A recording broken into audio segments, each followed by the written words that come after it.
Take a look at the picture here. Your self-image is central to the results you get in life. It starts with how you see yourself. You then communicate these things to yourself over time, either out loud or within your own thinking.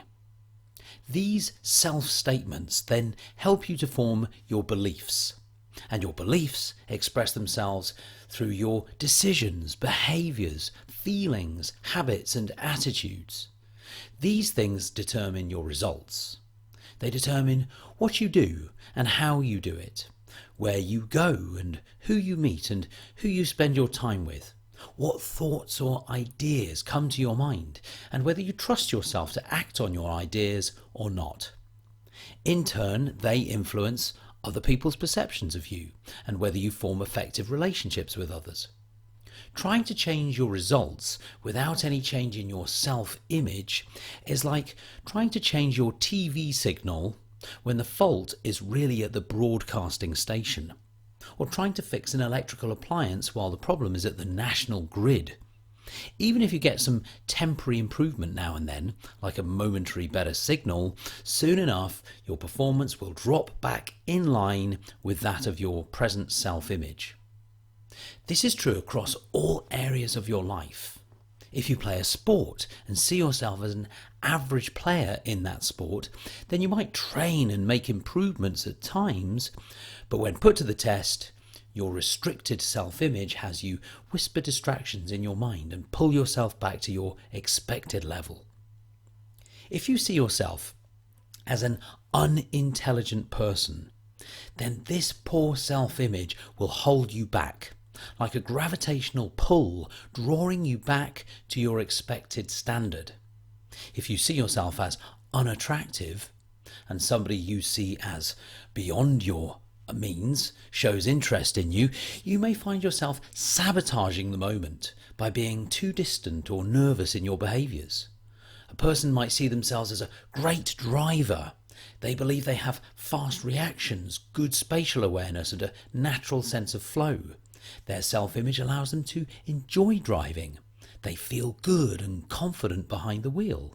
They have good habits of checking their mirrors often and allowing distances. They have an attitude of enjoying their journeys and make good decisions about when to go faster and when to go slow. In reality, they may not be quite the driver they think they are, and yet by thinking of themselves this way, whatever skills and abilities they do have are allowed to fulfill their potential. Now look at this image. Notice the orange and purple boundary lines. A person with a poor self-image in a certain life or skill area will tend to limit what they see as possible for them. They set their sights low and act as if the only things possible for them are within the orange boundary line. Their real potential extends to the purple line, yet they don't see themselves this way. They stay within familiar choices, already known standards, safe options, and they only stretch so far. If an opportunity comes up that's outside the orange boundary line, they will likely feel very uncomfortable and find a way to sabotage it and stay congruent to their present self-image. As mentioned, a poor self-image acts like a gravitational pull, where a person might make some progress, but then they find themselves drawn back to old habits and unproductive behaviours. A little like a circus elephant tied with that rope.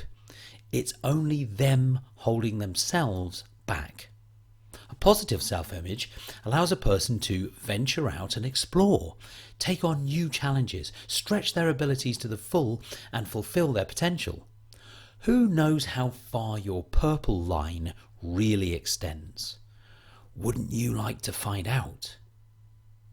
When you improve your self-image, you start to dissolve your orange line. You begin to set yourself free to push outwards and explore your true potential. Maintaining a poor self-image means you don't act in accordance with your potential, you act in accordance with your expectation of your potential. And this may fall a long way short of reality. Seeing yourself better in certain ways allows you to know what you really can do. It liberates you to see yourself as worthy of opportunities that may fall on your path and allows you to step up and accept them. As you expand your self-image, you expand the reach of your potential. And it's not like your potential suddenly changes by changing your self-image. It's more like this change releases the restriction band set by your previous poor self-image. It takes the brakes off. And it's likely that there are many areas in your life that you have a self-image which doesn't do justice to the capabilities or the potential you really have. In what ways have you labelled yourself poorly? What self-images have you chosen to wear for the things that you do in your life? By labelling ourselves poorly, by seeing ourselves as less than we might be, we confine ourselves to unnecessary boundaries within which we act, judge and decide.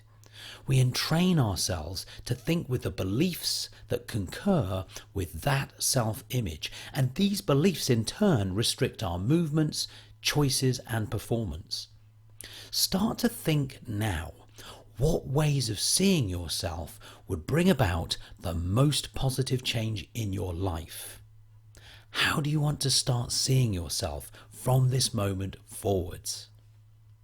Rather than let one person's opinion determine such things, that one person being you, perhaps you should instead let the world decide where your boundary lines really lie. Snap your rope, spread your wings and expand outwards in your life towards your true potential. Use this page to update how you see yourself. Improve your self-image to that which does justice to the qualities within you.